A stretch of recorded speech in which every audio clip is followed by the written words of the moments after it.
Intro.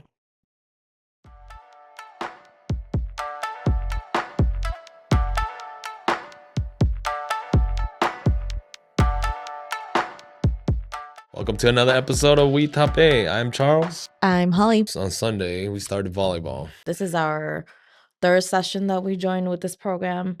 And too. Sunday, their first day, basically just assessment. And then they're gonna have a week off for the holidays, and then we'll start again. So, how did that go? I know there was a lot of people there, a lot of kids and parents. I think it was really hectic because we had a lot of kids. Chaotic. Chaotic, yeah. But in the end we kind of made it work. It was just going through everything. Assessment and registration and just assigning players to courts and figuring out what we needed to do. Because then they put like a bunch of gold with silvers, and like we didn't know if they were supposed to stay in the court or we were supposed to send them over. Well, what is gold and silver? Gold is like more competitive, so like we didn't know what we were supposed to do, like why they send gold players to come play with these silver kids. So eventually we were just like, we're just gonna send kids that we see with more advanced skill to the gold court. Everything kind of worked itself out. There's a lot of kids. I think we had over 100 kids coaching silver bracket this season. And their silver is where majority of the kids are going to be at. Coming from a parent's point of view, it was very chaotic, and like it seemed like you guys had no idea what you guys were doing. There was no structure there, no communication prior to the assessment day. So then it just looks like we're just winging this. And at some point, even some parents were actually like directing kids on what to do. I mean, with the parents that actually helped out, thank you. But if you guys would have just volunteered, we could have used you guys a lot more. As a coach too. So Are don't you ever. saying that like Yeah, I could coach too, babe? you can, or be a behind the scenes. Mm. I mean, if we're gonna be there every single practice or tournament, or practice or game day, well, you might as well. But like I said, we still could use a lot of help if parents are willing to help coach. I feel like I'm getting to a point where this is like almost my favorite time of the year, especially like for work too. I'm super busy with work. And then with the kids too, with their School being out. Yep. And trying to figure out what to do for the summer, and whoever's graduating or not graduating, trying to figure that out, like what are they gonna do for summer. But yeah, just been prepping for the graduation, getting things ready. I know Ariel's going to middle school, so in a way it's kind of like graduating. It's a big step. Yeah, it's scary. Like we don't think it's big, but it is a big deal to them. Well, that's our first kid in middle school, so it is a big deal to us too. Mm-hmm. Hopefully we adjust well. And yeah, not just her, but also our youngest too. She's gonna be in pre-K, which will be at a new school, but it's not like new to her, but it will be at a new school with her siblings now. So that's in a way graduation as well too for her. She's graduating preschool to pre-K. So just prepping some things for that. I'm the type of mom that likes to embarrass my kids, so just getting ready for that. I did ask Ariel this morning, "You don't want mommy to be there? Like I can embarrass you." She goes, "What? You're gonna do what?" I was like, "I'm going to embarrass you." She goes, "Hmm." And I was like, hold a sign up and be like, "Go, Ariel." She goes, "Oh, mom." And I was like, "Good." But she didn't say no. So I was like, okay. But I think she knows that I will embarrass her, which is, it is what it is. But I did broke my sobriety. I was sober for what, six months? Yeah. Since October. But I broke it last month. Was that the end of April? I think so. Oh, okay. If it was the end of April, then yeah, that would have been 6 months. Yeah. But I only took one shot, which is good Yeah. the whole time. I felt really bad, but then most people are like, it's not that big of a deal. No. I mean, I'm sure you probably think it's not that big of a deal, but It's not that big of a deal. In Minnesota, one of our one radio station, one of them. Yeah, well, that is the number one radio station in Minnesota. Yeah. Which is 101.3 KDWB. Dave Ryan, the host of the Dave Ryan Morning Show, announced his retirement after 33 years being in the radio, being in radio. His official last date was Friday, May 22nd. I was listening and watching some of his interviews that he did, and he said that he signed the contract 3 years ago for an extension for 3 years. So then he knew that he wanted to retire 3 years ago. He just knew that that was his last contract that he was gonna sign. So, yeah, at least he kinda prepared for that. But yeah, I grew up listening to him. Yeah, we all did because he's been here since the 90s. Yeah, I mean, he was obviously here before I was. Oh, yeah, I remember there was somebody right before him. I forgot. Yeah, I don't know. I remember Tony Fly, and I don't remember who was before Dave for the morning show because I Mm. was still very young. I know his son is what? He's a tour manager. Tour manager, yeah. But yeah, it'd be sad to not hear his voice anymore on the morning show. Fallon and Colt will be taking over the morning show along with Jenny. She'll stay on. I was telling Kyle that he was retiring, and she's like, "Oh my gosh, I'm crying. I'm so sad." And I was telling her that's like probably one of my dreams now is to like have my own show, TV show or radio show, or else my own like podcast, like for real. Like this is like just a stepping stone for me, but even though I'm old, but if Bailey could do it, I could do it as well Yeah. too. It's never Yeah. too late. Since we're ending this video with still the month of May for AAPI month, our topic or what we're just gonna talk about today is who's on our Mount Rushmore, Asian-inspired. So does that make sense, babe? It does. I did give him a little bit of homework to do, so make sure that he has four Asian folks that will be on your Mount Rushmore. So if you guys have anyone or if you guys want to play along with us, let us know. Or who will be on your Mount Rushmore. Yeah, just comment your 4. Yeah, Asian is inspired. So why don't we start with ours? Do you want to start or should I start, babe? You can start. You want me to start? Yes. Okay. Just keep in mind that these are folks that I grew up with that like inspired me and that I had access to. So then like obviously these are gonna be the ones I feel that should be on my Mount Rushmore. Okay, first one is I don't think you know this. I don't think you even know like most of these people, but the first one is Bridget Lin. She's an actress. A Chinese actress.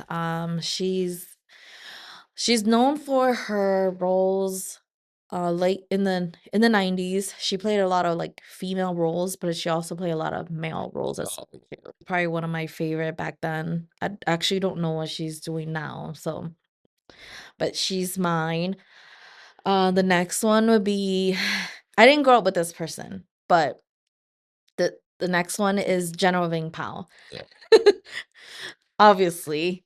You're not going in particular order, right? You're just no. Well, like here's what I'm imagining. I'll probably place a picture too. Like I see Bridget Lin here, General Ving Pao, and then the next one is Jet Li. Obviously for movies and roles. yes. And if you grow up with Bridget Lin, you probably know who Jet Li is. I know that they played like again on Master Asia, they played so many movies together. So Jet Li is my next one. And then the last person that's on my Mount Rushmore is, I mean, I did grow up with her too, but not so much. But she is Miha. Oh yeah. I think she's Hmong Shuo. Yeah. So we Bridget Lin, General Ving Pao, Jet Li, and then Miha. A lot of Chinese in there, but you can see where like how I was brought up. A lot of Chinese movies. They're probably Hmong dubbed. Some honorable mentions for me. I have 4. The first one is Stephen Chow. Obviously, because I grew up watching a lot of his movies. Even now, like him producing movies, directing movies, we still watch some of his movies. We still, yeah, rewatch a lot of his movies. I Mhm. mean, the kids like him too. It's Mhm. just that his type of comedy is, They probably don't get it as much as we do, and a lot of times it's more like adult comedy. adult and dirtier. Yeah. The next one will be Brenda Song. So Brenda Song, and then the next one is Wan Bin. I don't know who you know who that is. Yeah, Wan Bin, the man from nowhere, right? Yes. Or Pong in the Gushing movie. Obviously, because he's fine and he's still good looking.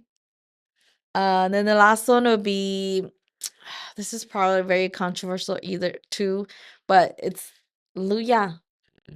Yes, because I did listen to his music as well too. Yeah. Do you want to do yours?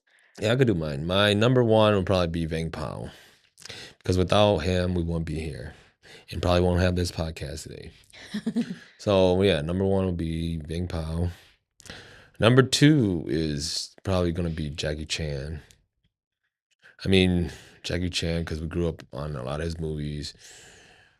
The Hmong Dub ones and the ones where he shot like in the 90s and 2000s. Yeah, the newer ones too. Mhm.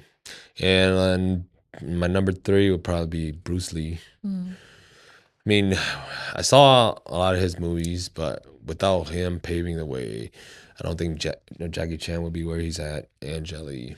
Hmm. So But there's people before Bruce Lee too. I know there's people before, but then he is probably the one that put Asian actors on the big screen in the US, like where they're not goofy, where, a more masculine Asian male actors instead of like the goofy. And like now they do like the goofy Asian actor where like it's either, Stephen Chow, yeah. mm, Well, he's a comedian, director, actor. actor, but I'm saying his type of movie is comedy movie. Yeah, Yeah. there But you go. but Bruce Lee is more of like the masculine. But yeah, and then my fourth, who was my fourth is gonna be? I That's forgot. why I wrote it down. I know I didn't write it down. My fourth, it'll come back to me. You said it's all guys. It is all guys. Oh, my fourth is Stephen Chow because of his comedy. Like Hmm.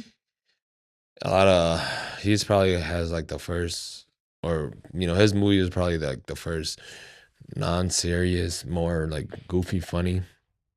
Hmm. Stephen Chow. So like just to see a different side of Asian film Hmm. being more comedic than being serious and action and Yeah. love story and everything. Well, I think he does. If you really pay attention, you understand the message behind all his movies. Mhm. You have to pay attention. I think his style of directing movies or filming And acting. is like there's always a message behind it, and I think he's not afraid to show his vulnerable side or the type of characters that he plays. He plays them really well too. Yeah. Yeah, he's up there. Hmm. Um Honorable mentions would probably be Jet Li, of course. Uh Probably Chow Yun Fat. And Donnie Donnie Yen. Yen. Oh, who's the other guy? On Bak. And On Box fairly new. He didn't really shoot. I didn't really watch his movies besides the first one, but I won't put him up there yet. Mm, And probably Manny Pacquiao. you don't have any females at all. No, Wow. sorry. I almost put the Noon Ply guy. Oh, Yeah, because like we sort of did grow up watching his movies too. that's David, my brother. Or the guy that he kind of looks like Luya, but then he's not Luya, and he always plays like poor. Oh, Shine Xiong. Yes, Yeah. Xiong. But before him is like there's Dr. Tom and Jerry. So like I think I would rather mention Sa and them up there first. But I almost put the Noon Ply guy, and I was like, I don't think so. So let us know who you guys picked. Yeah, or whose Mount Rushmore you will go see? Mine's or his?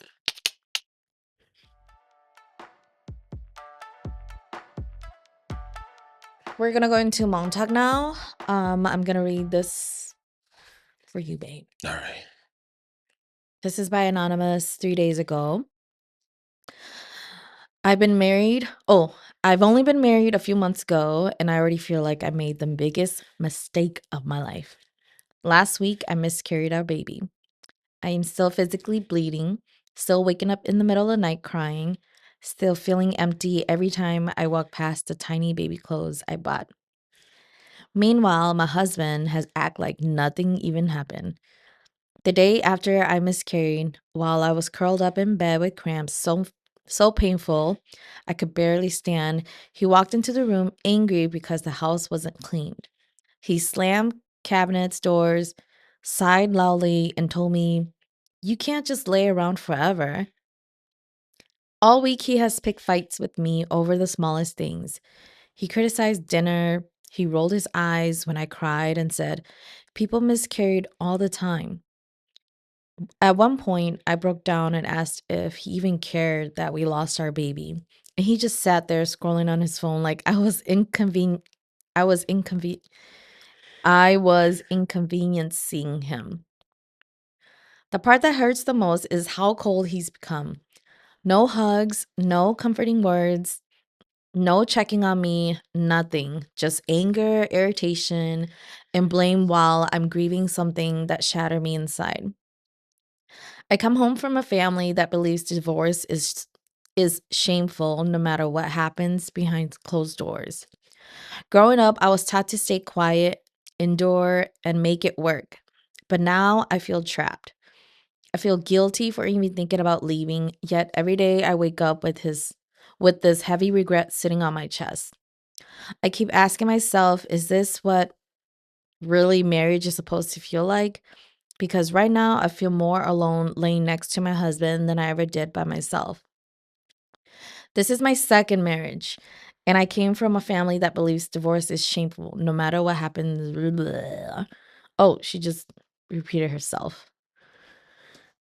I keep asking myself, is this where really I want? Oh, she just repeated herself. So you want to know my thoughts? Yes. Or I don't even know if she has a say. I didn't even like read through this one. This one has 28 thumbs up. You have nothing tied to that man, and he's already acting like the devil.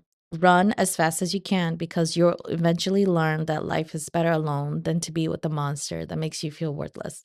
Good luck. The next one is 19 thumbs up. It's your second marriage, and it's okay to divorce again. This time, make sure you heal first before starting a relationship and marrying again. It's not shameful to leave when you're not feeling happy yourself. Life's too short. So, what are your thoughts? Well, my thoughts is if she already got divorced once, divorce shouldn't be shameful. You know, Okay.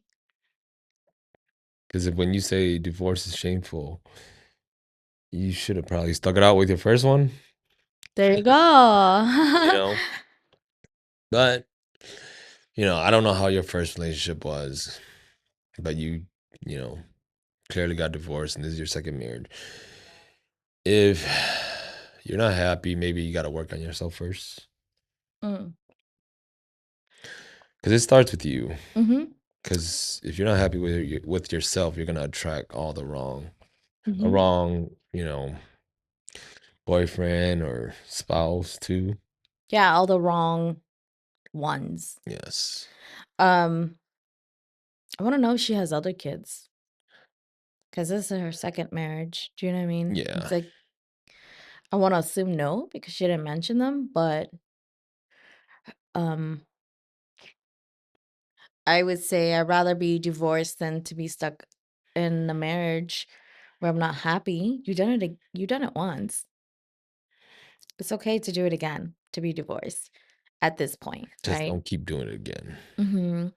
If anything, you should just probably focus on yourself and like mentally grow. Yeah. If you're really not happy, get a divorce and work on yourself. Don't try to go jumping into a relationship right away and just regretting it again, you know. Yeah, I think it's probably a blessing in disguise too, in a way. Um, that's probably too early to say with the whole miscarriage thing, but you probably don't really want to be tied down to this type of man, anyways. And to bring a kid into this world with someone acting like that, maybe a blessing in disguise. And like, yeah, listen to that. The Yes. next one. Yep. Okay, this one is from Hmong Drama, April 25. I read a little bit about on this one, but I didn't read the whole thing. So let's see. By Anonymous. I recently went to my sister-in-law's house and we were talking about how much kids we want in the future because maybe we are all done having babies. And one of my sister-in-laws said that after she and her husband are done having kids, he is going to get snip, aka a vasectomy. She was saying if she died, her man is not going to have kids with another woman. I told her that is selfish and that when we die, we don't control our man anymore. That's why it's called Till Death Do Us Part. One of my sister-in-law said it's fair because women can have kids if their husbands die, while men can still have kids if the woman died.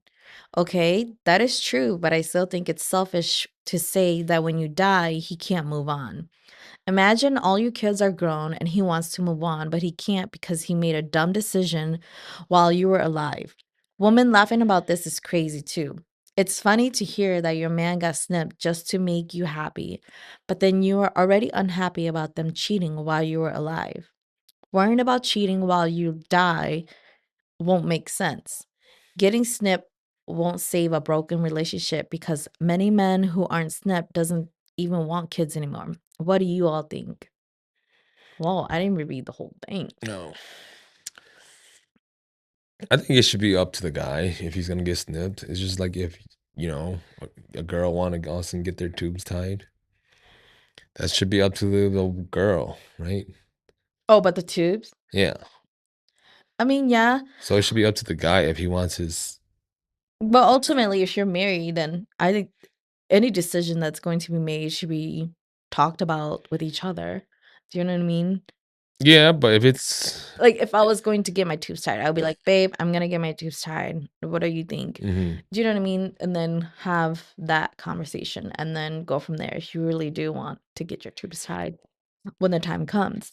It's the So same with, like, vasectomy too, yeah. but they're talking about after death, like, if you died. Yeah, well, Well, that's what the sister-in-laws they're are saying going to that have. if the wife dies, he can't He can't. have kids with another girl. Yeah. Oh, so she's telling him to get a vasectomy so that he can't have kids anymore. Yeah. But the thing about vasectomy is that it could be reversed, right? No, not from my understanding. Oh, hold on. That's what I was gonna ask you. If a girl gets their tubes tied and they, for some reason, they wanna have kids now later, they could get their tubes untied, I don't know. Okay. from what I understand. Can vasectomy be reversed? No. Let me see. No, I don't think it can, Okay. from what I know. Because once you get cut, you can't reattach it. Can a vasectomy be reversed? Yes. This is the AI overview. Yes, vasectomy can almost always be reversed. The outpatient microsurgery reconnects the tubes that carry sperm to your semen, while sperm successfully returns to the ejaculate in over 90% of the case. Actual pregnancy rates range from 30% to 90%, and depending heavily on the time since your vasectomy. See? Well, maybe it's new, but before I I knew put that if you once earlier I wrote naturally, like, yeah. can it go naturally? So that I took out the natural. I was like, I feel like you can. Yes, a woman can have her tubes untied. This is known as a tubal ligation reversal. Reconnects the remaining part of the fallopian tubes, allowing eggs or sperm to meet so naturally. So all of this could be reversed. Mhm. But I think of vasectomy before you couldn't. I think this was just like up until recent. It's just like all like the ACL tears and MCL tears, like Adrian Peterson. Hmm. Like before, if a player had that tear, they would never be able to like come back as good as they are. But now, like with all the new technology, I guess Mhm. probably I'm guessing that's probably why you could reverse the vasectomy and all that now. Here's the first comment then. Someone wrote, I know a dude wrote this. Vasectomies are reversible. Dollar. 15 thumbs up. The next one says, did you let her know vasectomy is reversible? That would blow her mind. Emoji. Here's the next one. I think you should worry about yourself and not others. If they already agree to it, leave it alone. People be bugging into others' problems too much. That one has 17 thumbs up. Yeah. So I think she's just bothered about that comment of what the sister-in-law and them are saying, how he has to get a vasectomy because she doesn't want him to have kids after her death. Well, how she know she's gonna die before him? Or just agree to not have kids with other people after you. I think a mature civil conversation needs to be had, and I agree with the commentator. If that couple agreed on it, then that's on them. Mhm. And if you don't agree to it, learn to be okay with other people's opinion. Yeah. Like you don't have to judge them on that and post it on Hmong Drama. I'm I kidding. feel like it was just a joke. I jokingly said it. But I don't know. This one is a little bit older. March 23rd, Anonymous by Hmong Drama. Mhm. One of my friends keep telling a story about how he was fat and no one believed him to lose weight.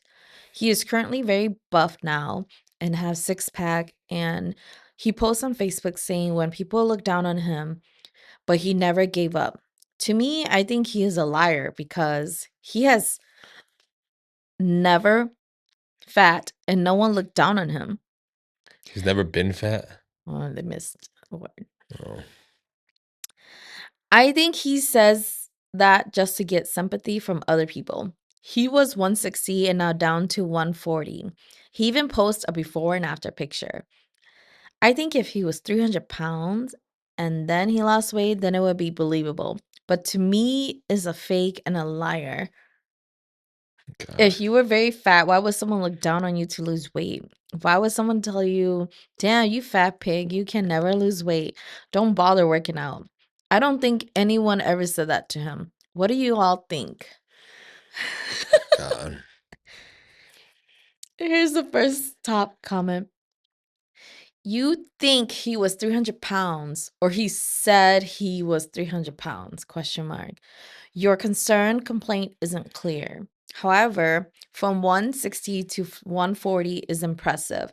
Many struggles to lose 5 pounds, and that's progress. Get into fitness and maybe you'll understand him. Just saying. Yeah. I mean, like from 160 to 140, Mhm.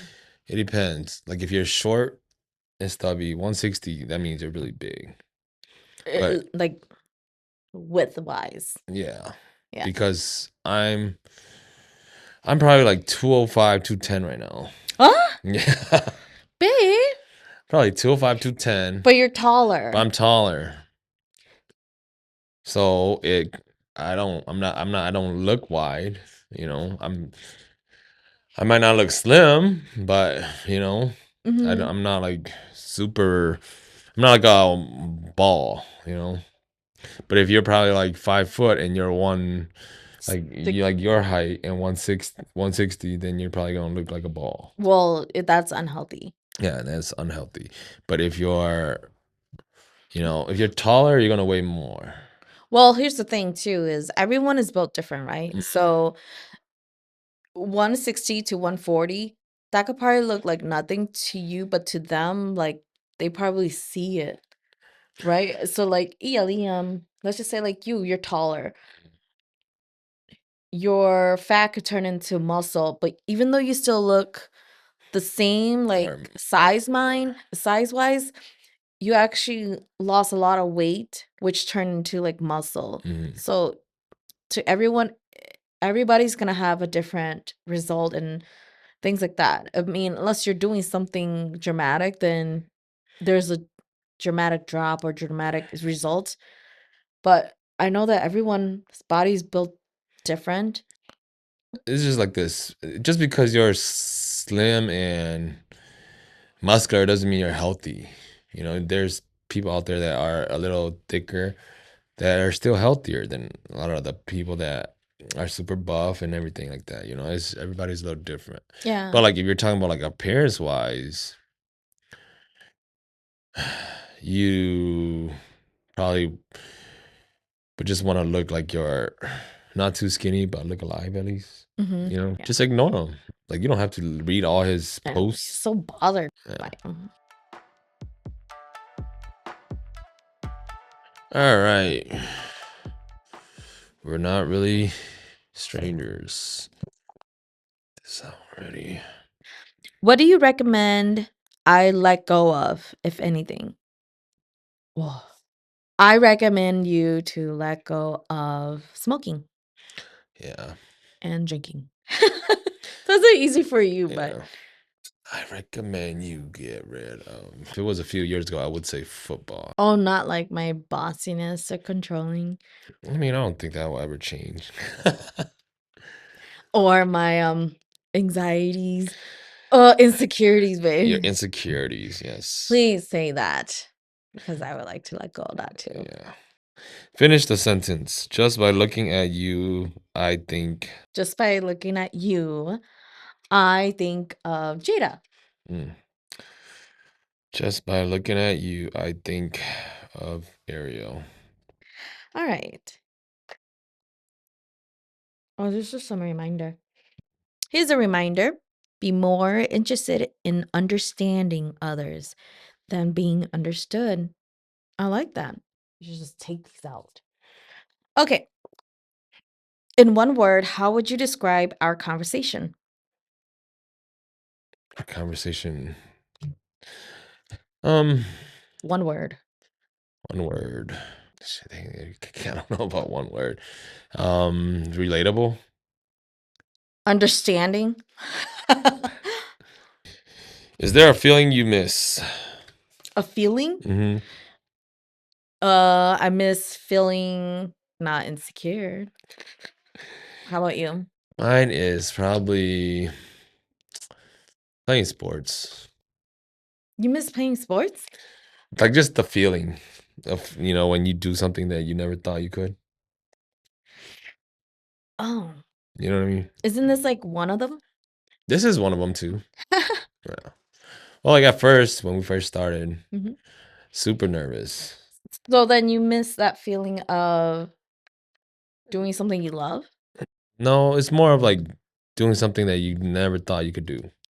But once you did it, Yeah, once you did it, like then just, you move on to the new thing. yeah, it's just like surprising you, like something that you did that surprised yourself, even yourself. It's like the podcast. Yeah, even this. So now that you've done the podcast, you move on to other things or you continue doing it. Yeah, I know. Continue doing it, and probably like, More. yeah. Like maybe one day we could be hosting something. Mhm. Just kidding. Get paid for it at Mhm. least. All right. Thanks for joining us for this episode. I'm Charles. I'm Holly. Until the next one. Bye.